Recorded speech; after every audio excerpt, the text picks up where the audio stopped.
Hello મિત્રો, જય માતાજી, જય શ્રી રામ. મિત્રો, આપણે આજે વાત કરવાની છે કે આમ આદમી પાર્ટીના ધારાસભ્ય ચેતર વસાવાના ગઢ એટલે કે ડેડિયાપાડાની અંદર ગુજરાતના નાયબ મુખ્યમંત્રી હર્ષભાઈ સંઘવી પહોંચ્યા છે અને એમની સાથે અનેક ભારતીય જનતા પાર્ટીના ધારાસભ્યો અને મંત્રીઓ એમની સાથે હાજર હતા કે જે ડેડિયાપાડાની અંદર અત્યારે આદિવાસીઓનો માટેનું જે સંમેલન યોજાયું હતું એનામાં તો એના વિશેના ચેતરભાઈ વસાવાએ એમને કેટલાક સવાલો પૂછ્યા છે હર્ષભાઈ સંઘવીને કે અત્યારે ધોરણ 10 અને 12ની બોર્ડની એક્ઝામો ચાલી રહી હતી. આવા અનેક એવા આક્ષેપો એમણે હર્ષભાઈ સંઘવી પર લગાયા છે.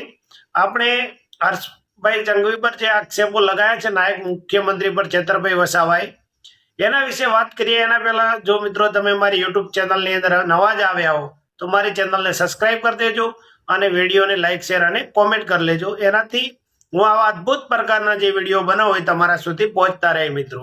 તો મિત્રો, આપણે એકવાર સાંભળી લઈએ ચેતરભાઈ વસાવાને, જેમણે શું કહ્યું છે હર્ષભાઈ સંઘવી વિશે. આજે ગુજરાત વિધાનસભામાં નાણાકીય વર્ષ 2026-27નું જે અંદાજપત્ર રજૂ થયું છે એ બજેટ પર ચર્ચા કરવાનો આજે બીજો દિવસ છે.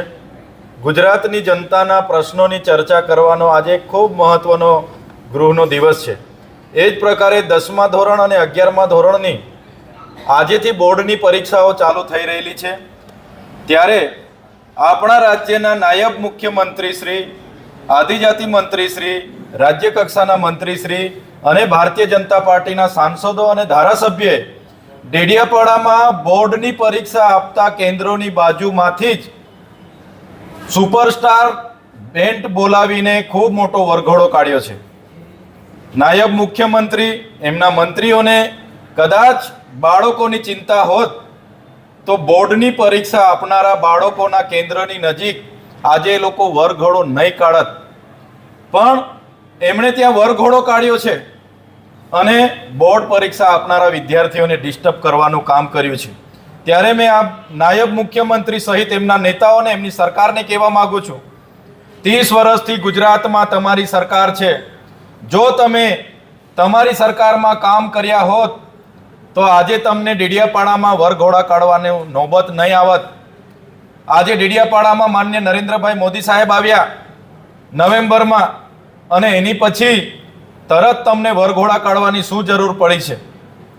આજે ગૃહનો દિવસ છે, મહત્વનો દિવસ છે, છતાં જ આદિજાતિ વિસ્તારના એ મંત્રી હોય, આદિજાતિ મંત્રી, રાજ્ય કક્ષાના મંત્રી, એમના ધારાસભ્ય બધા જ ત્યાં છે અને ચૈતર વસાવા વિશે ટીકા ટિપ્પણીઓ કરે છે, ભાષણો કરે છે.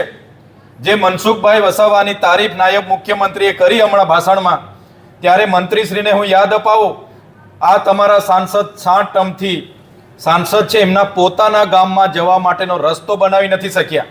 એમના ગામ જૂના રાજના રસ્તા માટે મારે ત્યાંથી પદયાત્રા કરવી પડી, સન્માન્ય ગૃહમાં પણ એ મુદ્દો લાવવો પડ્યો. આ તમારા સાંસદને પહેલા કહો કે પહેલા એમના ગામનો રસ્તો બનાવે. જે ગણપત વસાવાની તમે વાત કરો છો, એ ગણપત વસાવા જ્યારે આદિજાતિ મંત્રી હતા ત્યારે જ આદિજાતિઓના ખોટા પ્રમાણપત્ર એમણે મેળાવડા કરીને બિન આદિવાસીઓને આપ્યા છે, જેના કારણે આજે નોકરી હોય કે રાજકીય અનામત પર આદિવાસીના અધિકારો જ્યાં હોય છે એનો કોટા હોય છે. બિન આદિવાસી લાખો લોકો આજે નોકરીઓમાં જોડાઈ ગયા, આજે શિક્ષણમાં જોડાઈ ગયા, આજે ચૂંટણીઓ પણ બિન આદિવાસી લોકો રિઝર્વ બેઠકો પરથી લડે છે. માન્ય મુખ્યમંત્રી, નાયબ મુખ્યમંત્રીને હું કહેવા માંગુ છું, હમણાં થોડા દિવસ પહેલા સન્માન્ય ગૃહમાંથી એવો મને જવાબ આપ્યો કે નર્મદા જિલ્લામાં 11,253 બાળકો કુપોષણથી પીડાય છે. એની નિવારણની વાત તમે કેમ નથી કરતા? નર્મદા ડેમ છે, એક બાજુ ઉકાઈ ડેમ છે, એનું પાણી ડેડિયાપાડાના મળે, એની વાત તમે કેમ નથી કરતા? અમારા ડેડિયાપાડા અને નર્મદા જિલ્લામાં 5,630 ખેડૂતોની જંગલ જમીનોના સનતો પેન્ડિંગ છે, એને આપવાની વાત તમે તે કેમ તમારી ભાષણમાં નહીં કરી? ત્યાં મનરેગામાં ખૂબ મોટું કૌભાંડ થયું અને લોકોને રોજગારી છેલ્લા 2 વર્ષથી નથી મળી. નર્મદા જિલ્લામાં એક જોબ કાર્ડ પર માત્ર 1 વર્ષમાં 18 દિવસની સરેરાશ રોજગારી મળી છે. તો એના માટેની વાત તમે તમારી સ્પીચમાં કેમ કરતા નથી? હમણાં સન્માન્ય ગૃહમાં 3 દિવસ પહેલા મને જવાબ મળ્યો કે નર્મદા જિલ્લામાં 149 શિક્ષકોની ઘટ છે. નર્મદા જિલ્લામાં 145 શાળાઓ એક શિક્ષકથી ચાલે છે. એની વાત તમે તમારા સ્પીચમાં કેમ નથી કરતા? મારે માન્ય નાયબ મુખ્યમંત્રીશ્રીને પૂછવું છે કે જે પણ તમારી સાથેના લોકોએ કૌભાંડો કર્યા છે, બુટલેગરો છે, ધંધા સાથે જોડાયેલા છે, એમને અટકાવવા માટેની તમારી સ્પીચમાં કેમ તમે ભાષણ નથી કરતા? નર્મદા જિલ્લામાં સ્ટેચ્યુ ઓફ યુનિટીમાં જે 6 ગામોના લોકોની જમીનો ગઈ, આજ દિન સુધી વળતર નથી મળ્યું. કરજણમાં જે લોકોની જમીનો ગઈ, વળતર નથી મળ્યું. ઉકાઈના ડેમમાં જે લોકોની જમીનો ગઈ, એમને વળતર નથી મળ્યું. તો તમારી સરકાર 30 વર્ષથી છે, તો કેમ તમે વળતર નથી આપ્યું? એની વાત કેમ તમારી સ્પીચમાં નથી કરી? ત્યારે મારે કહેવાનું છે કે ત્યાં જઈને આજે ચૈતર વસાવાને ત્યાં પ્રતિબંધ છે, એટલે ત્યાં જઈને તમે ચૈતર વસાવા વિશે ટીકા ટિપ્પણી કરો એના કરતાં તો લોકોના સમસ્યાનું નિવારણ કઈ રીતે કરવું એ બાબતનું તમે જો ભાષણ કરતા તો ચોક્કસ અમે સ્વાગત કરતા. ધન્યવાદ. ચૈત્રભાઈ વસાવા શરૂઆતમાં એવું કહી રહ્યા છે કે જે નાણાકીય વર્ષ 2026-27 માટેનું જે અંદાજપત્ર ગુજરાત વિધાનસભાની અંદર રજૂ કરવામાં આવ્યું એના પર મહત્વની ચર્ચા ચાલી રહી હતી અને એનામાં આજે બીજો દિવસ હતો. ત્યારે ગુજરાતના નાયબ મુખ્યમંત્રી અને અનેક સત્તા પક્ષના મંત્રીઓ, સાંસદો અને ધારાસભ્યો અત્યારે ડેડિયાપાડાની અંદર જ્યાં સ્કૂલોમાં ધોરણ 10 અને 12ની બોર્ડની એક્ઝામો ચાલી રહી છે એની કેન્દ્રની આસપાસમાં જ સુપરસ્ટાર બેન્ડના અવાજો અને બેન્ડ વગાડીને ત્યાં વિદ્યાર્થીઓને ડિસ્ટર્બ કરી રહ્યા છે. એમને વિદ્યાર્થીઓની પણ જરાય પણ ચિંતા છે જ નહીં કે જો એમને ચિંતા હોત તો અત્યારે જ્યારે બોર્ડની એક્ઝામ ચાલી રહી છે ધોરણ 10 અને 12ની અને પહેલો દિવસ હતો અને એ જ દિવસે એમણે કેમ ત્યાં સ્ટાર બેન્ડ સાથે વરઘોડા કાઢવા પડ્યા, એ બધા બેન્ડ ત્યાં વગાડવા પડ્યા.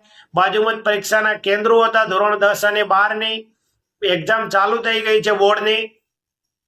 અને એમણે કીધું કે ચૈત્રભાઈ વસાવાએ એવું કીધું કે જો હર્ષભાઈ સંઘવી જે ગુજરાતના નાયબ મુખ્યમંત્રી છે એમને અત્યારે કેમ વારે ઘડી ડેડિયાપાડાની અંદર જવું પડે છે? 30 વર્ષથી ભાજપની સરકાર છે ગુજરાતની અંદર. જો એમની સરકારે સંપૂર્ણ રીતે આદિવાસીઓ માટે કામ કર્યા હોત અને 30 વર્ષની અંદર કમ્પ્લીટલી કામ કર્યા હોત અને એ જાતિ માટે જો કામ કર્યું હોત એમણે, તો એમને વારે ઘડી ડેડિયાપાડાની અંદર કેમ જવું પડે છે? વારે ઘડી નર્મદા જિલ્લાની અંદર કેમ આવવું પડે છે એમને? આમના પહેલા એમણે એવું બી કીધું કે આના પહેલા વડાપ્રધાન નરેન્દ્રભાઈ મોદી પણ આવ્યા હતા, ત્યાં અનેક આદિજાતિના સંમેલનો ત્યાં કરે છે, યોજે છે અને અમારા વિશે હેલફેલ બોલે છે. એના કરતા તેઓ ત્યાં કેટલા વિકાસના કામો કર્યા છે. અને જે તેઓ ગણપતભાઈ વસાવા જે એમના આદિજાતિ મંત્રી હતા ત્યારે જેઓ એમને બતાવી રહ્યા છે, તો એ જ્યારે કે એમણે એવો એક આક્ષેપ એવો બી લગાવ્યો ચૈત્રભાઈ વસાવા કે જ્યારે ગણપતભાઈ વસાવા આદિજાતિના મંત્રી હતા આદિજાતિના, ત્યારે એમણે અનેક એવા મેળાવડાઓ કરીને જે આદિવાસીઓના જે પ્રમાણપત્રો હતા એ અનેક બીજી જાતિઓમાં વિતરણ કરીને એની જગ્યાએ બીજા અન્ય જાતિના લોકો નોકરીએ લાગી ગયા, શિક્ષણની અંદર આગળ વધી ગયા અને જે અમારી સમાજને જે મળવાનું હતું એમણે અન્ય બીજી સમાજને આપી દીધું. એવો પણ એમના પર એમણે એક આક્ષેપ લગાવ્યો. એના પછી એમણે એવું કીધું કે જે ગુજરાત વિધાનસભાની અંદર જ્યારે ચર્ચા ચાલી રહી હતી ત્યારે મેં એમના ગુજરાતના સરકારની અંદર જે મંત્રી છે એમને મેં પૂછ્યું હતું કે ભાઈ અમારા જિલ્લા નર્મદા જિલ્લાની અંદર કુપોષિત બાળકો કેટલા છે? તો ત્યારે એમણે મને 11,253 બાળકોનો એવો એમણે મને આન્સર આપ્યો હતો ગૃહની અંદર. જો 11,253 બાળકો કુપોષિત છે તો એમના નિવારણ માટેની વાત કેમ નથી કરતા ગૃહમંત્રી હર્ષભાઈ સંઘવી જે ગુજરાતના નાયબ મુખ્યમંત્રી છે? અને તમે અનેક જાતના સરકારના જે પબ્લિકના પૈસે તમે સરકારી પૈસાથી ખર્ચ કરો છો ત્યાં પોતાની પાર્ટી માટે, એવો પણ એમણે એક આક્ષેપ લગાવ્યો. એના પછી એમણે એવું કીધું કે 30 વર્ષથી ગુજરાતની અંદર ભાજપની સરકાર છે તો હજી સુધી ત્યાં નર્મદા ડેમ આવેલો છે અને ઉકાઈ ડેમ આવેલો છે. આ બંને ડેમનું પાણી કેમ ડેડિયાપાડાના વિસ્તારમાં કોઈને મળતું નથી? અને જે નર્મદા બાંધ બાંધવામાં આવ્યો ત્યારે સરદાર સરોવર અને ઉકાઈ ડેમ જે બનાવવામાં આવ્યો એમાં જે લોકોની જમીન કપાઈ છે એ લોકોને હજી સુધી કેમ વળતર નથી આપ્યું? એવા અનેક આ ગંભીર આક્ષેપો મિત્ર ચૈત્રભાઈ વસાવાએ આજે લગાવ્યા છે. અને એમના પછી એમણે એવું કીધું કે જે હર્ષભાઈ સંઘવી જે ગુજરાત ત્યાંના સાંસદ છે મનસુખભાઈ વસાવા એમને જોડે લઈને ફરે છે, તો મનસુખભાઈ વસાવાના પોતાના ગામનો રોડ હજી સુધી પાક્કો બન્યો ન હતો. એના માટે અમે ખુદ ધરણા આપ્યો હતો અને અમે એ મુદ્દો રાજ્યનો જે રોડ બનવાનો બાકી હતો જે એમના ગામ સુધીનો એ રોડ માટે અમે ગૃહની અંદર પ્રશ્ન ઉઠાવ્યો હતો. જે સાંસદ સભ્ય 7 ટર્મથી લગાતાર ચૂંટાઈને આવી રહ્યા છે એ પોતે પોતાના ગામનો રોડ પણ હજી સુધી પાકો બનાવી શક્યા નથી. પણ એક બીજો આક્ષેપ લગાવ્યો કે મનરેગા યોજના છે એની અંદર અનેક કૌભાંડ થયા છે ત્યાં, અને મનરેગા એ પણ એના વિશે કેમ વાત કરતા નથી હર્ષભાઈ સંઘવી, એમણે એવો પણ એક આક્ષેપ લગાવ્યો. એમણે એવું કીધું કે જેમના જોડે કાર્ડ છે એમને વાર્ષિક 18 દિવસ પ્રમાણે જોબ કાર્ડ પ્રમાણે એમને વાર્ષિક 18 દિવસ પ્રમાણે કેમ રોજગારી આપી છે એના વિશે તમે કેમ વાત નથી કરતા? ત્યાંના ખેડૂતોને વિશે તમે કોઈ પણ જાતની વાત કેમ નથી કરતા? ત્યાં 145 શાળાઓ માત્ર એક જ શિક્ષકથી ચાલે છે એના વિશે તમે કોઈ વાત નથી કરતા હજી સુધી. પછી એમણે બીજું કીધું કે જે 149 શિક્ષકોની ભરતી બાકી છે એના વિશે પણ વાત નથી કરતા. માત્ર ને માત્ર જઈને તમે ચેતરભાઈ વસાવાને જ ટાર્ગેટ કરો છો એવું કહી રહ્યા છે. એના પછી હવે હર્ષભાઈ સંઘવીનો વળતો શું જવાબ આવે છે મિત્રો, એના વિશે પણ આપણે આગળથી એક વિડીયો બનાવીશું. ત્યાં સુધી મિત્રો મને રજા આપશો. જય માતાજી, જય શ્રી રામ.